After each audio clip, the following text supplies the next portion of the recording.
डोंगरदऱ्या, एका बाजूला सपाट पसरलेलं मैदान होतं. सर्जेराव आणि बाजीराव दोघं भाऊ, त्यांची एकुलती एक बहीण शालन.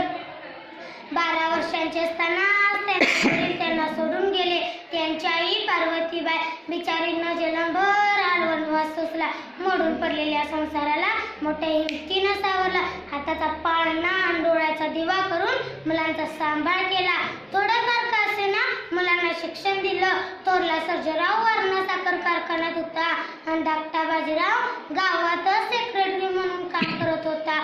खाऊन पिऊन सुखी असणारं कुटुंब दिवस असंच तापस शेकत चाललं होतं.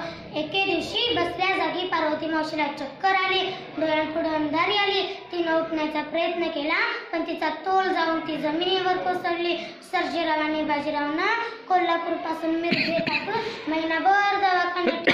शेवटी डॉक्टरनं सांगितलं काही उपयोग झाला नाही. पिकलं बाण कधी गळून पडेल काय सांगता येत नव्हतं. आणि आता तर ती शेवटची घटका मोजत होती. 8 दिवस झालं मावशीनं अन्नाचा कण काय पाण्याचा थेंब सुद्धा गेला नव्हता. आज 5 दिवस झालं आईच्या उशाला बसून शालन तिची सेवा करत होती. एवढं करूनही आपली आई आपल्याला सोडून जाणार याची चिंता या तिघा भावा बहिणींना होती. एके दिवशी सर्जेराव आणि बाजीरावच्या बायकांनी त्यांच्याकडे विषय काढला. थोरली सुशीला म्हणाली, ऐकताय नव, काय म्हणतीस? अव आत्यासाहेबाच्या माघारी त्यांचं दागिना ताईसाहेबांनी द्यायलाच पाहिजे वय. म्हणजे हे काय बोलणं झालं वय वहिनी, द्यायलाच पाहिजे. धाकटा बाजीराव आपल्या वहिनीला सांगतो, अहो वहिनी मी आईला वचन दिलं. वचन? आणि तुम्ही दिलं? वचनाचा ठेका काय तुम्हीच घातलाय सवय. धर्मराजानं वचन नाही. तुम्ही कोण? ते जरा आपल्या नवऱ्याला फणकारातच बोले. जरा तोंडाला येईल ते बोलू नग. सर्जेराव आवाज चढवून बोलला. तशी सुशीला जास्त चिडली. आईलाही जात काय ऐकायची नाही. सर्जेरावनं कपाळावर हात मारला. आता मात्र तुमचं लय ऐकलंय, आता ऐकायलाच पाहिजे असं नाही. हाडाची काढा आणि रक्ताचं पाणी केले. रातांधड शेतात राबलोय म्हणून वाऱ्यात खपले आणि ती दागिना घेऊन जाऊ देवाय. काय झालं तरी चालेल, दागिना देणार नाही म्हणजे नाही.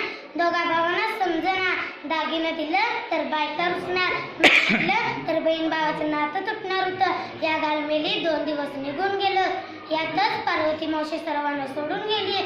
सर्जेराव बाजीराव शालनवर आभाळ कोसळलं. सर्वात मोठं दुःख होतं आई सोडून जाण्याचं. हे दुःख काय पचणार होतं? 3 दिवस झालं माती झाली. 10वं आणि 12वं झालं. उत्तर कार्य झाल्यावर शालनला शेवटची माहेर पाठवणी झाली. ती सर्वांचा निरोप घेऊ लागली. येतो बापू, येतो दादा, येतो बापू, येतो दादा, अशा उघळत्या अश्रूंनी ती सर्वांचा निरोप घेऊ लागली. शालन पाठमोर येऊन एवढ्या सर्जेरावला रावलं नाही. तो पुढे येऊन म्हणाला, अगं ताई, आईचं दागिना मी तुलाच देणार होतो, पण तू एक गावंढरीची पट्टी घेतलीस बा, त्याच्यात समजा दागिना मोडले बघ. अरे दादा, मला तुमचं काय बी नग, माझा संसार थोडाच आहे. मी रानमुंड बाई. जरी माझ्या गावात आला सा, जरी गल्लीतनं जरी फिरला सा, तरी मला कोण फट्ट म्हणणार नाही र. नाती कधी जबरदस्तीनं बनत नसतात दादा, ती आपोआप गुंफलेली असतात. मनाच्या इवल्याशा खोकल्याची हक्कानं राज्य करतात, त्यालाच तर नाती म्हणतात. जीवनात काहीतरी मागितल्यापेक्षा काहीतरी देण्यात महत्त्व असतं. कारण जे मागितलेलं असतं ते स्वार्थ म्हणजे दिलेलं असतं ते प्रेम असतं दादा, ते प्रेम असतं. सर्जेरावला खूप वाईट वाटलं. तो म्हणाला, अगं आई, ताई, मी आईचं दागिना तुलाच देणार होतो. सर्जेल तवा कुठं कावळा पिंडाला शिवला बघ. अरे दादा, नग तर मला दागिना नग. अरे माझी चित्ती जागती देवी मला सोडून गेली आणि हे मेलेलं दागिना घालून मी काय करू? गळागळा अश्रू वाहू लागले. सासरची वाट लांबची असून तिला जवळची वाटली आणि माहेरची वाट जवळची असून लांबची वाटली. आपली सावली आपल्या सोबत घेऊन शालन सासरची वाट चालू लागली. धन्यवाद.